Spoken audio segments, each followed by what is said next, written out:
All right, we're live. Uh, a bit of a quick one today. I every time I feel like I get somewhere and I'm not going to travel, just because this I was talking to my man Mike on a couple deals that we're actually going to be sharing with some of you that are to have access to our Good Merger deal flow. And he's over in Kazakhstan. I think he's like right next door to Kazakhstan. I can't remember what the name of the country was, but I was just talking about like these last few months of travel have been really, really crazy. From being having to go getting a plane ticket to one city. There was a literally a crash on the not a crash, but there was an issue with a plane landing, but it did end up being a crash landing. They had stuff all over the runway. We had to go to a whole other city where I didn't have any plans of being. And then it was weird because I had that happen to one of the sellers of a business that we're acquiring a deal from. And he was in Costa Rica and something similar happened where it was a DHL. Oh, no, I got something. Oh, it's just light, I guess, off my head. It looks like there's something on my head. There we go. There we go. So he was in Costa Rica. Same thing. DHL. They had a flight that there was an issue and it had to turn around, crash landing. The landing gear wouldn't come out. So yeah, just a lot of crazy stuff happening. But anyways, I'm not traveling for a little while. Something comes up, literally have to fly out in a little bit.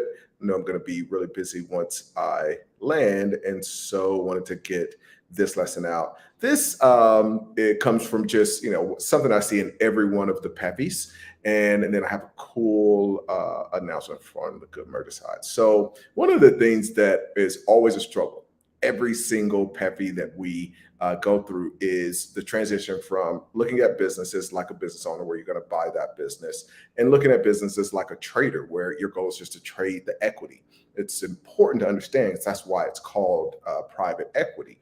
And it reminds me, I think one of the things people start to do is they start to think about, okay, well, what if this goes wrong? Or what if this goes wrong? And that kind of thing. And obviously, I'm coming into it and I have a level of confidence, but I think the confidence isn't so much around like, oh, like I just believe that this is going to work. It is from experience. And it reminds me of a kind of Indian story that they passed down in India, not Native American. And it's about this little boy. He's asking his mom, it's like, Mom, like, imagine that a tiger is after you and it's gonna attack you. You can tell it's gonna attack you, and I'm there with you. Like, what in the world would you do? Like, what would you do in that circumstance?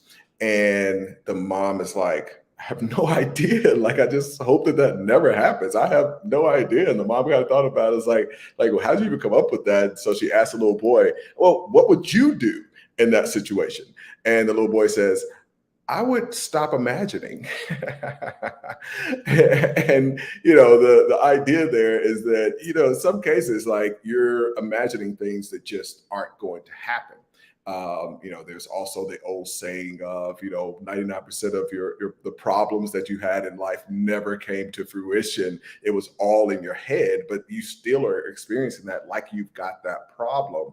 And so it's important, when you're looking at deals, and this again, it's even more the case when it's a private equity business than when you're buying that business per se.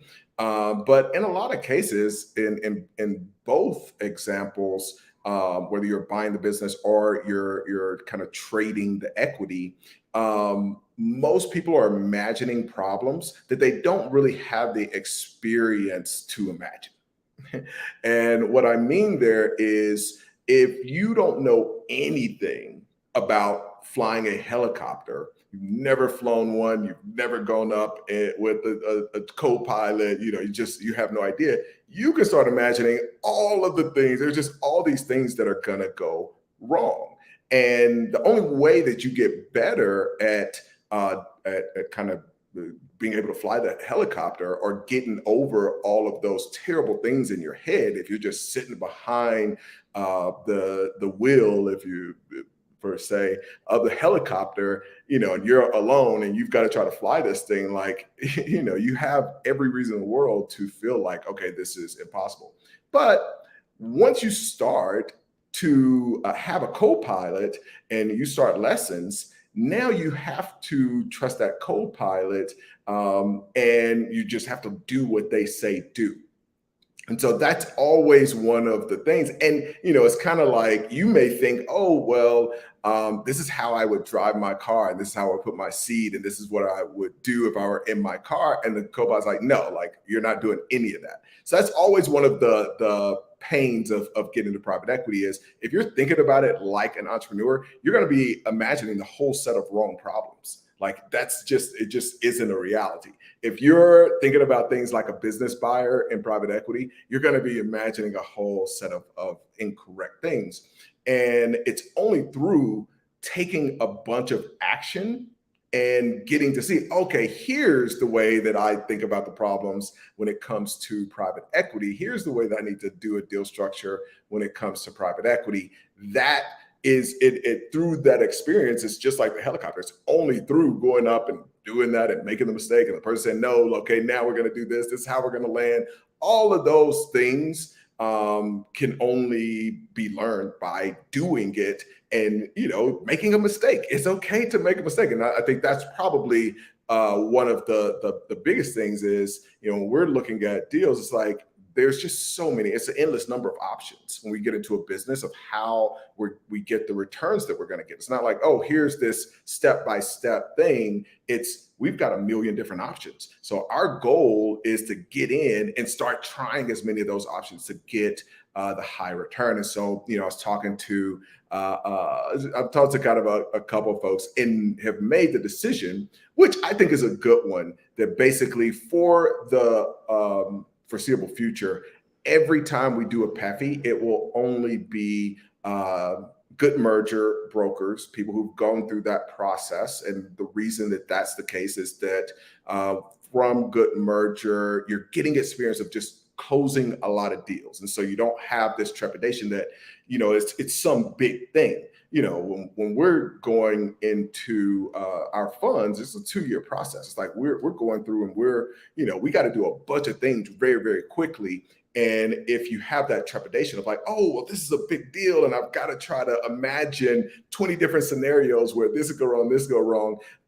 In that specific environment, it doesn't make sense. Now, if you're a business buyer and you're just looking for the business you're going to run for the rest of your life, that changes everything. You do want to kind of imagine, all the 20 different scenarios of what could go right, what could go wrong. Let me get, as many risks, get protected from as many risks as possible. When you've got a 2 years, kind of like a hedge fund, it's like, hey, our goal is to get in. Like if we're on the sideline, that's the worst place to be. If you're a hedge fund, 99% of the time, it's just the worst place to be. Like your clients aren't paying you to be in cash. Like they're literally not paying you to be in cash. They're literally saying, just do something in this world with my money based on your strategy.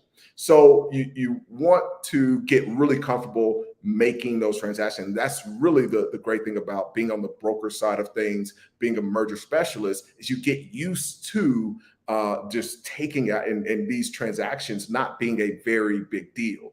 So you're just closing them.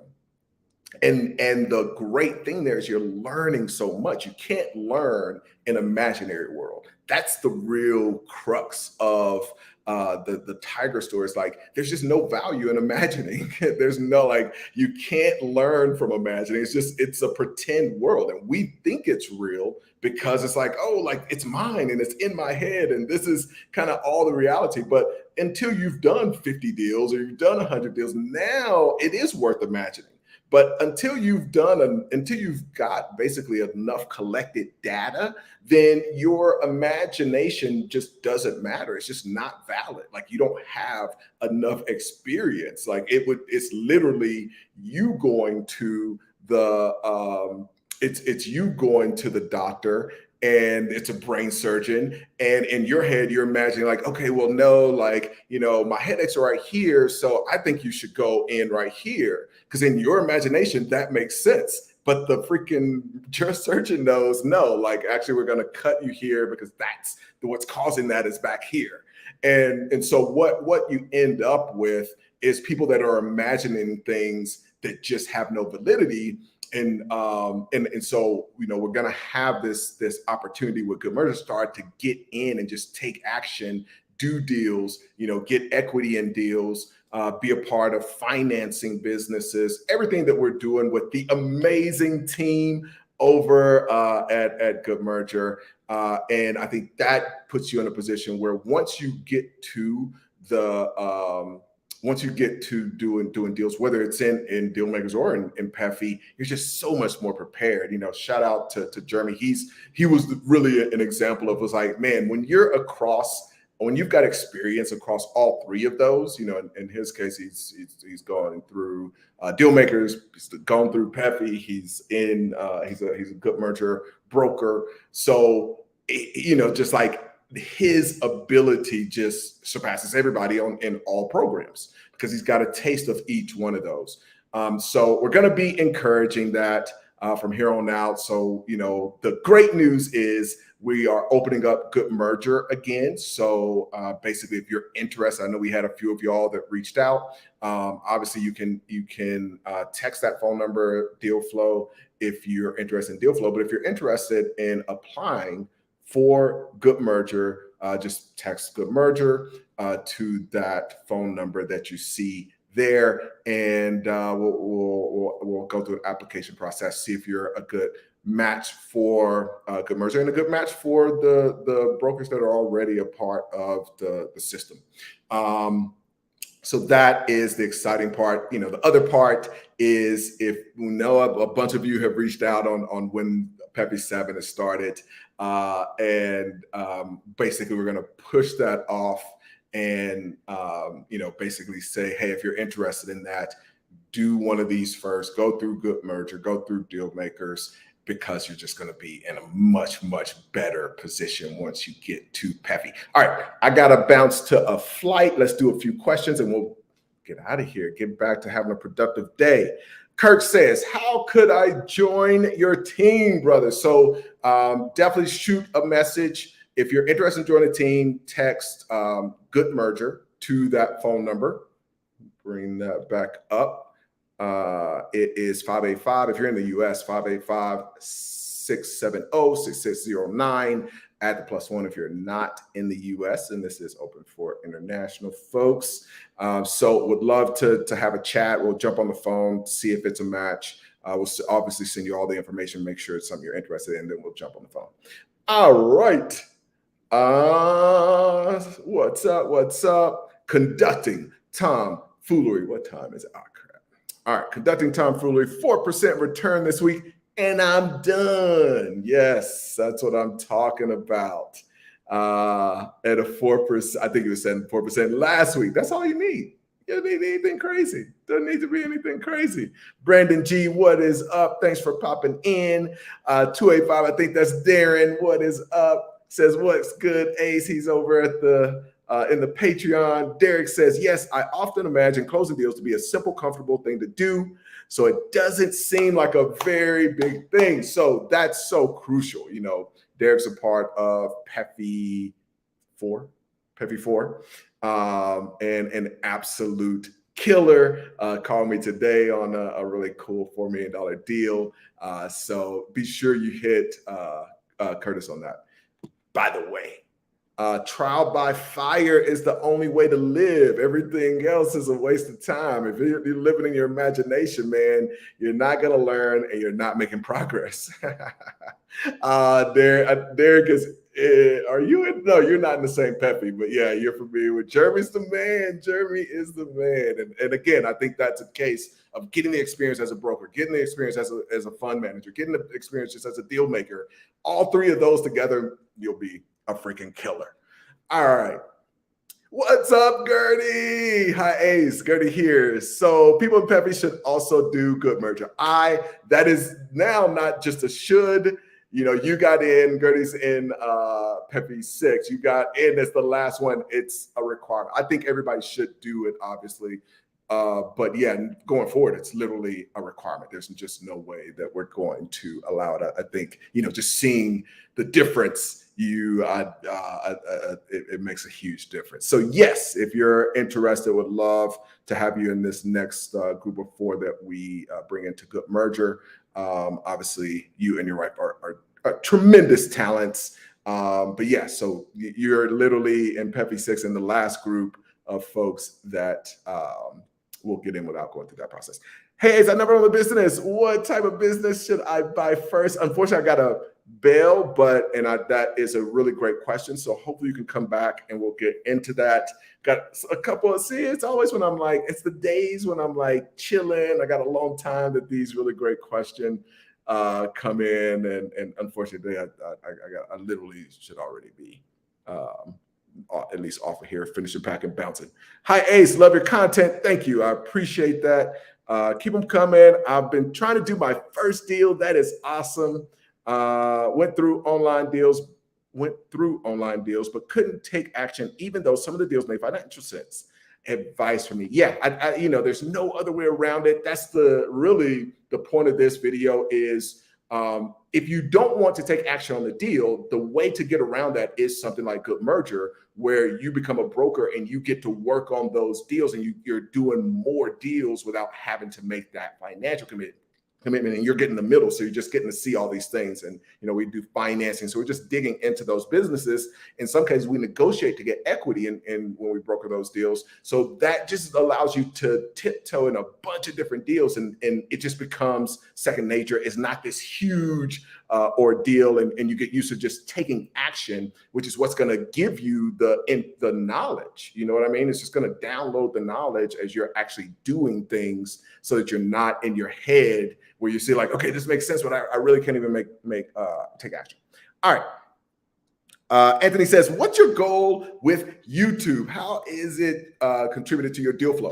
It just does. So people hear about me and then they send me deals, and that's how it's contributed. I can go into more detail when I have a little more time. Take this last one and we'll buy. What's the multiple for e-commerce businesses? Right now, it's a little bit above 3. I would really be trying to do deals at 2.5. But what I'm seeing is deals that is still at that 3 multiple. All right. Thank y'all for popping in. I'm out. Have a productive day. Be sure to subscribe. Be sure to like, comment, tell me your thoughts, and I'll be back soon.